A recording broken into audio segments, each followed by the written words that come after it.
Hello and welcome. My name is Megan Lucky, and this is A Lucky Life. Come along with me as I try and get to know myself better and hopefully help you get to know yourself better too. Okay, I already feel the urge to babble, so before I start babbling, I'm going to take a tarot card first. Ooh, no way. I got the Ten of Pentacles again. I got that last week. Like that kind of makes me want to read a different card, but you get what you get. Okay. I think that's got to be a good sign, right? I've been doing a lot of good habits since we last spoke. So I'll read it again, even though you guys already know because I read it last time. You have nurtured your seeds wisely and everything is coming up roses. You have found success and are mentally calm and feeling financially, emotionally, and spiritually secure. Rainbow obsidian brings happiness into your life and can help to relieve any stress that remains.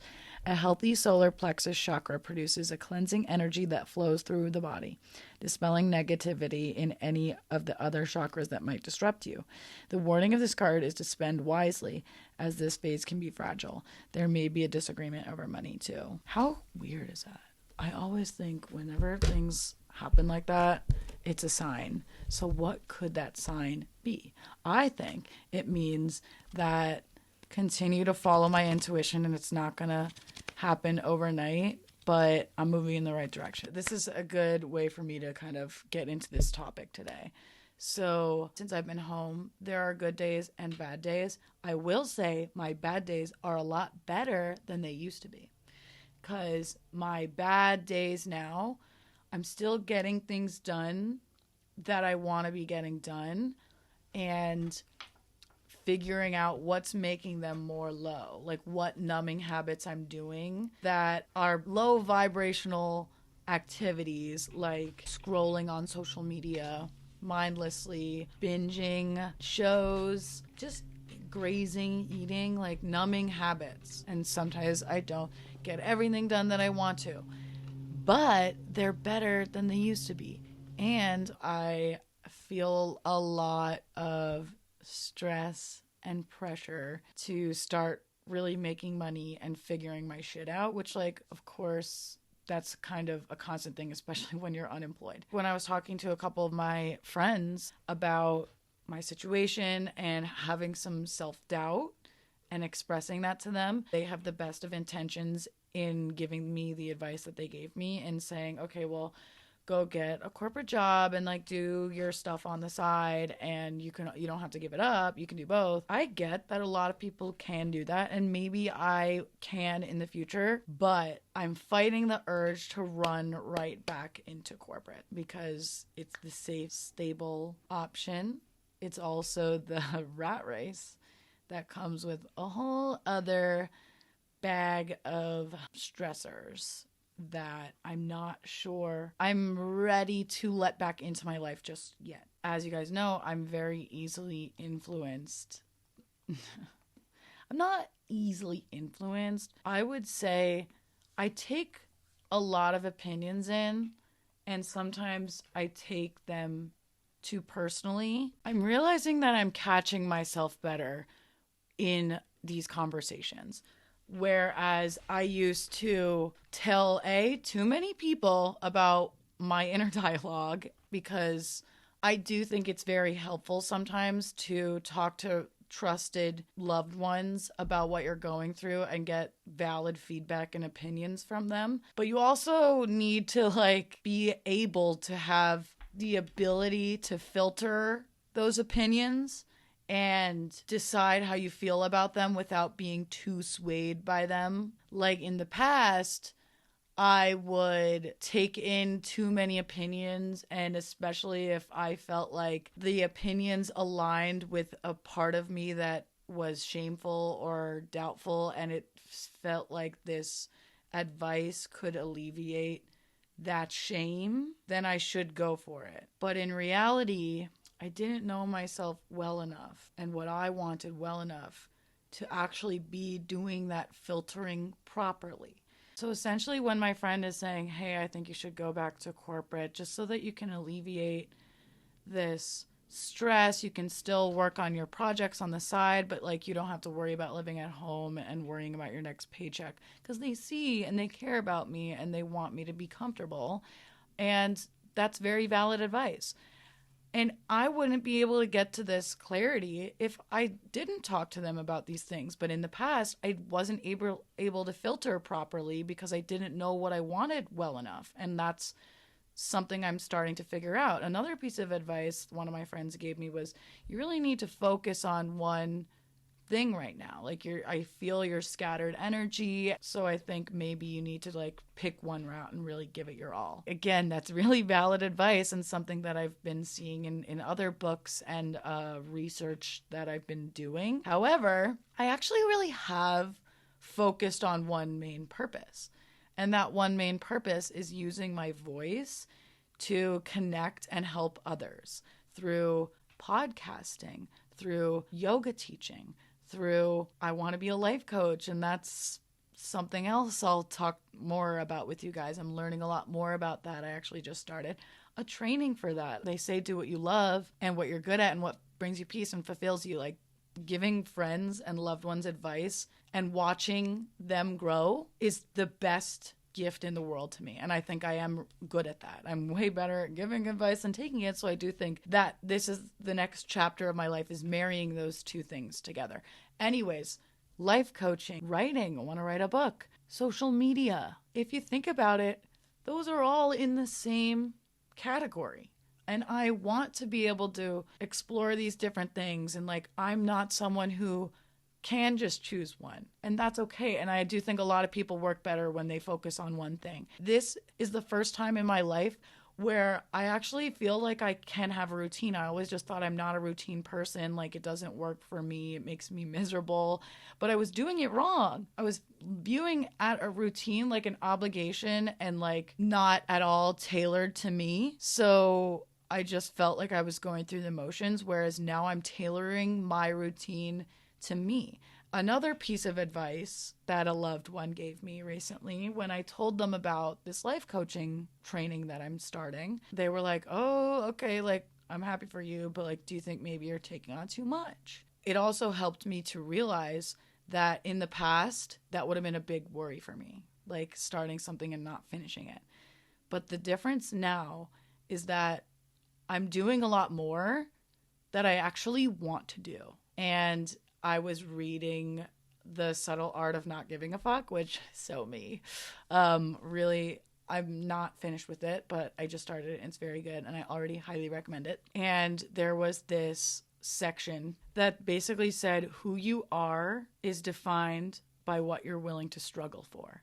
And oh my God, that is so good. The author talked about how he used to want to be this like rock star on big stages, this musician with all this notoriety. And he realized that he spent half of his life wanting this and realized that he was failing at it. And it wasn't even that he was failing at it, is that he wasn't even putting enough energy into that dream to fail at it. So he realized he just didn't want it bad enough and that he wasn't in love with the process. And that resonated with me so hard. Because I was like, holy shit, like when the whole beer girl thing happened to me, and basically, I don't want to say I had this opportunity to be an influencer. Like, I mean, everybody has an opportunity to be an influencer if you have social media. But yes, like I got a lot of followers and I was like, basically like, okay, you think you might want this, so go take it, run with it, see what it does. And I realized like, I'm not sure this is what I want. You know, like I had this vision of myself, and he said this, he's like, I was in love with the image and the victory, but not the process.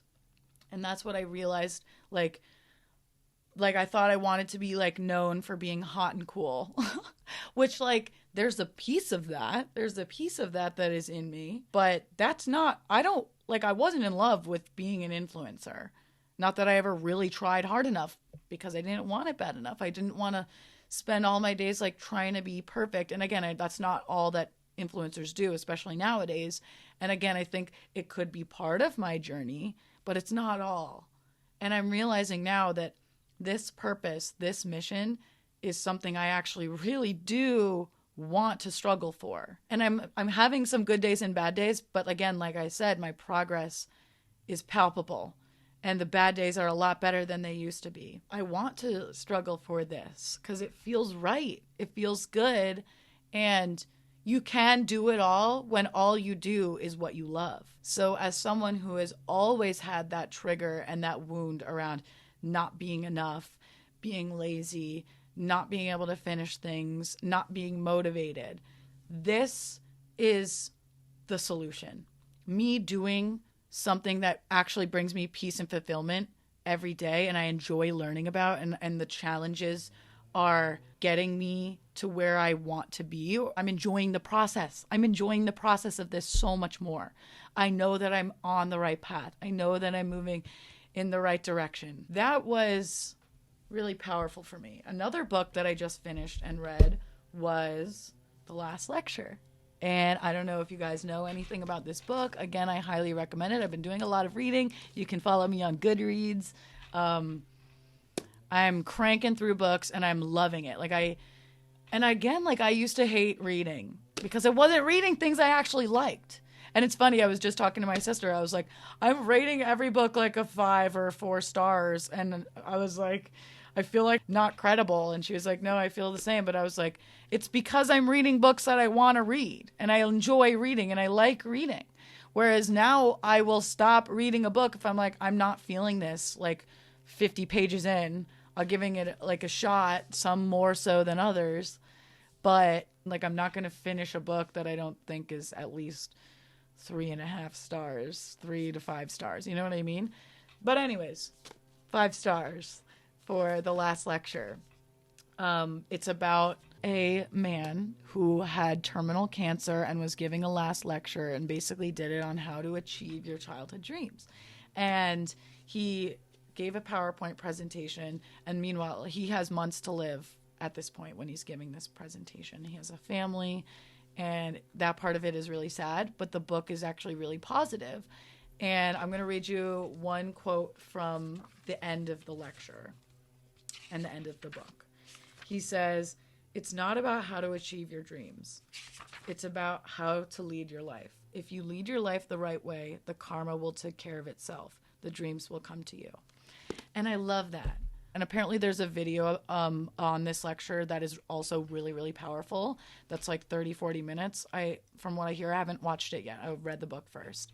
But there's a lot of good messages in the book.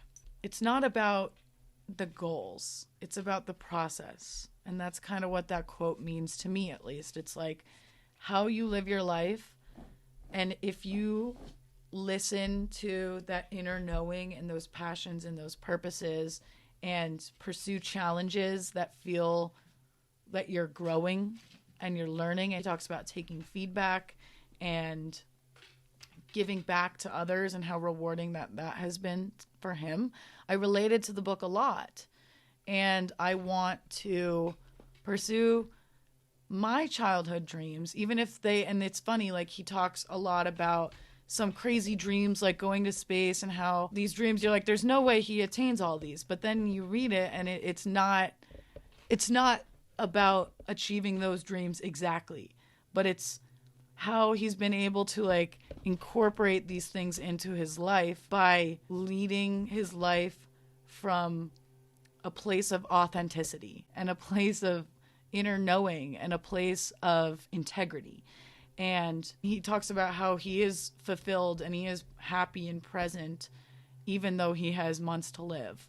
And I think there's a lot we can learn from people like Randy and people who have circumstances that you could not imagine being in right now.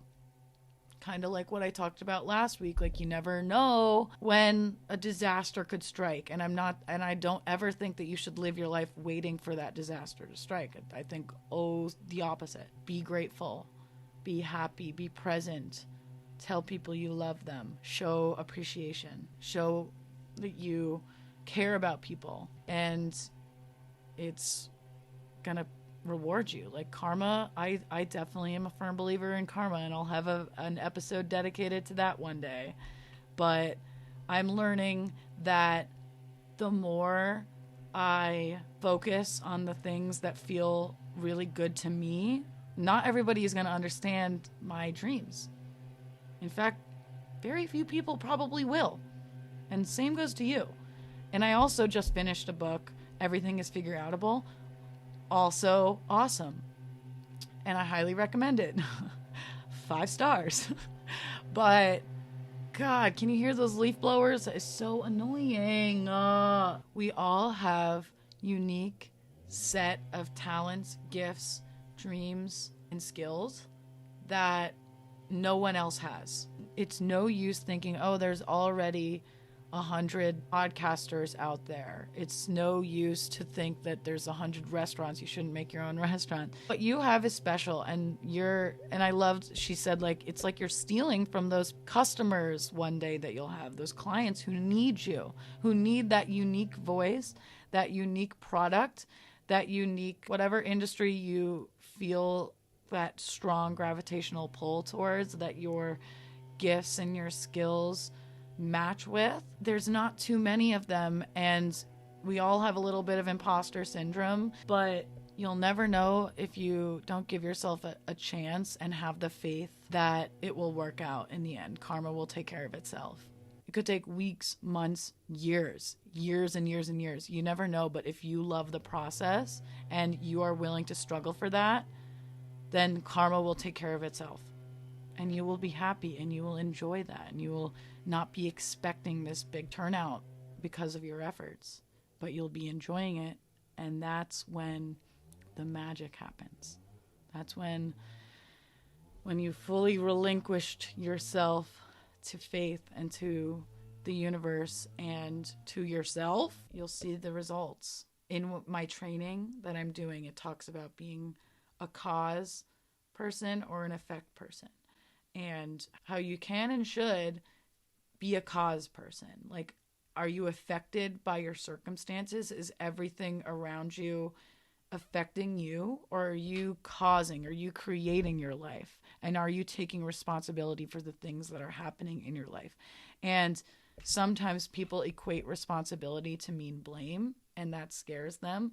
But just owning it. Are you owning everything that's going on in your life? It will empower you so much to realize that you're creating everything in your life and to view that as the truth.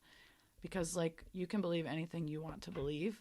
And if you choose to believe that, even though it seems daunting and scary, if you can take 100% responsibility for your life, you will drastically improve your life.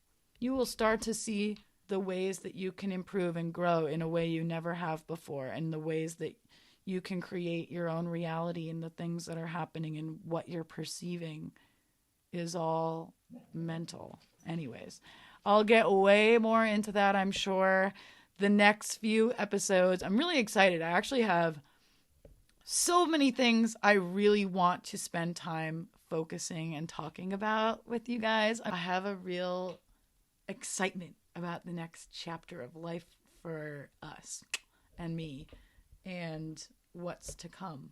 So much is to come. So yeah, I don't know. I'm so mad that, like, I filmed this episode already basically and it got deleted. So that was really annoying, and I hope I tried to say a lot of the same stuff, but I don't know if I got it all in there. Either way, though, morals of the story, let's wrap it up with a summary. So, who you are is defined by what you're willing to struggle for, and you can't do it all if all you do is what you love. And I'm realizing that that's what I've been doing wrong for so long. That's why I had this low self-esteem, because I kept pursuing things that other people wanted me to do instead of what I really wanted to do. And now I'm learning what those things are, and I'm able to get feedback without taking it too personally or getting defensive about it. And that's exactly where I want to be. And I'm going to keep growing. There's so much growth left for me to do, but I feel good. I feel excited. I feel like a whole new me is going to come out this year. Like 27 is my year. I'm manifesting that, baby. This is your year too. Okay? However old you are, it doesn't matter. It really doesn't. It's never too late to change your life the way you want to change it. Take full responsibility and ownership for what you create and what goes on in your bubble and what you perceive to be the truth. Okay? Yay! I can't wait for next time. Let me get a cute thumbnail because I always feel like, I can never find one. I'm always talking so much that I never look cute in my thumbnails. Okay. Thank you guys for sticking around. Let me know anything you want, and if you can relate at all or have any struggles in your life with pursuing your dreams or getting out of the rat race, like send in questions, send in things you want me to talk more about. I really want it to get even more interactive. So yeah, you can send me an email at aluckylifepodcast@gmail.com. You can send me a DM on Instagram. You can comment on the YouTube video. You can comment on my TikToks and Instagrams. I made a new TikTok account for this podcast. If you want to go follow it, it is A Lucky Life Podcast. That's the handle. So I'm going to be posting clips every day, little clips from the episodes for us to keep track of some of the tips and start living our best lives. I'm really excited. This is going to be great. Bye guys. Love you. See you next time. Woo!